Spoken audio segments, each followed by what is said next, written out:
নমস্কার বন্ধুরা, আমি অর্পিতা। আমার চ্যানেল বাঙালি রান্নাঘরে আপনাদের সবাইকে জানাই স্বাগতম। আজ আপনাদের ডিম দিয়ে এক দারুণ স্বাদের নতুনত্ব রান্না শেখাবো। তো ভিডিওটা স্কিপ না করে সম্পূর্ণ দেখতে থাকুন। এর জন্যই চাই কিন্তু আমার ধনেপাতা। প্রথমেই দেখুন ধনেপাতা নিতে আমি চলে এসেছি।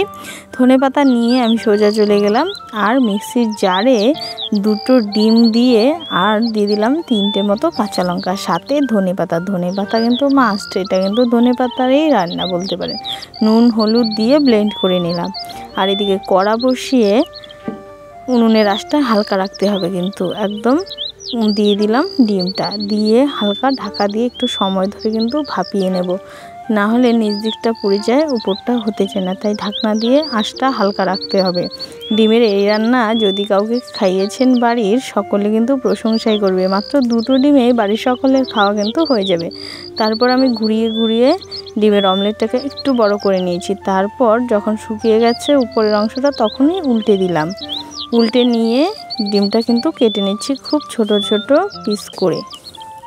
আর হ্যাঁ, যারা এখনও আমার চ্যানেলটি সাবস্ক্রাইব করেননি তাদের অবশ্যই বলবো চ্যানেলটা সাবস্ক্রাইব করে নোটিফিকেশানটা অল করে রাখতে। আমি কিন্তু গ্রামাঞ্চলের ভীষণ পূর্ণ রান্না খুব সহজভাবে আপনাদের জন্য তুলে ধরার চেষ্টা করি।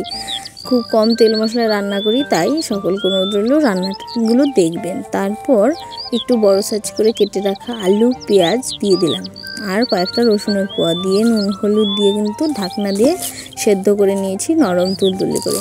তারপর একটু নাড়িয়ে চাড়িয়ে এখানেই দিয়ে দিলাম তেল। এই একটু মাত্র তেলে কিন্তু রান্নাটি শেষ করব। তারপর একটু কিছুক্ষণ সময় ধরে ভেজে নিয়ে দিয়ে দিলাম মশলাতে এখানে নিয়েছি জিরে ধনে লঙ্কা। আমি কাঁচা লঙ্কা নিয়েছি তাই কালারটা এরকম এসছে, আপনারা চাইলে শুকনো লঙ্কার গুঁড়োও ব্যবহার করতে পারেন। তারপর কষিয়ে নিয়ে দিয়ে দিলাম পরিমাণ মতো ঝোল। খুব হেলদি অ্যান্ড টেস্টি একটি রান্না, অবশ্যই বাড়িতে কখনো ট্রাই করবেন, অনুরোধ রইল। তারপর দিয়ে দিলাম ঝোলের স্বাদ অনুসারে নুন। তারপর ঝোলটা কিছুক্ষণ ফুটিয়ে নিয়েই কিন্তু ডিমগুলো দিয়ে দিলাম। তারপর হালকা আঁচে অনেকক্ষণ সময় ধরে ফুটতে দেখতেই পারছেন, রান্নাটি দেখেই বোঝা যাচ্ছে কিন্তু ঝোলটি আমাদের হয়ে গেছে। খুব হালকা পাতলা, একদমই তেল মশলা যারা খেতে পছন্দ করেন না তাদের অবশ্যই ভালো লাগবে আশা করছি। ভালো লাগলে লাইক কমেন্ট অ্যান্ড শেয়ার করতে ভুলবেন না। আজকের জন্য এই